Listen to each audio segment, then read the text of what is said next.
నమస్తే న్యూస్ 24 తెలుగుకు స్వాగతం. నా పేరు హరిప్రియ. ముందుగా వార్తల్లోని ముఖ్యాంశాలు ఇప్పుడు చూద్దాం.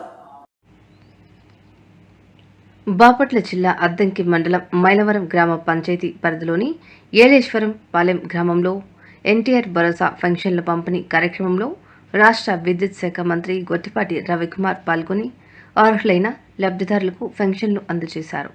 ఈ సందర్భంగా మంత్రి మాట్లాడుతూ ప్రజల సంక్షేమాన్ని లక్ష్యంగా చేసుకుని ప్రభుత్వం తీసుకొచ్చిన ప్రతి పథకం పారదర్శకంగా ఇబ్బందులు లేకుండా ప్రజలందరికీ చేరే విధంగా చర్యలు తీసుకుంటుందని తెలియజేశారు.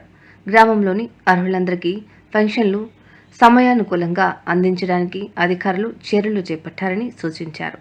గ్రామ స్థాయిలో ప్రజల సమస్యలను ప్రత్యక్షంగా తెలుసుకుని వాటి పరిష్కారానికి తక్షణ చర్యలు తీసుకోవడం ప్రభుత్వం యొక్క ప్రధాన ధ్యేయమని మంత్రి స్పష్టం చేశారు. అనంతరం మైలవరం జిల్లా పరిషత్ ఉన్నత పాఠశాల విద్యార్థులకు స్వచ్ఛంద సంస్థల సహకారంతో 162 సైకిళ్లను గొట్టిపాటి రవికుమార్ పంపిణీ చేశారు.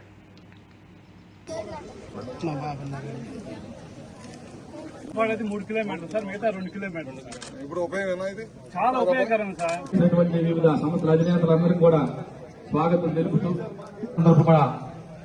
వారికి అభినందన తెలుపుతూ ఒక్కసారి మనం చేతులెత్తి మినిస్టర్ గారికి అందరికి ఒకసారి అందరికీ నమస్కారం. అందరికీ అద్దంకి ఎమ్మెల్యే శ్రీ గొట్టిపాటి రవికుమార్ సార్ గారికి నమస్కారాలు. గ్రామ పెద్దలకి మన ప్రిన్సిపల్ గారికి టీచర్లకి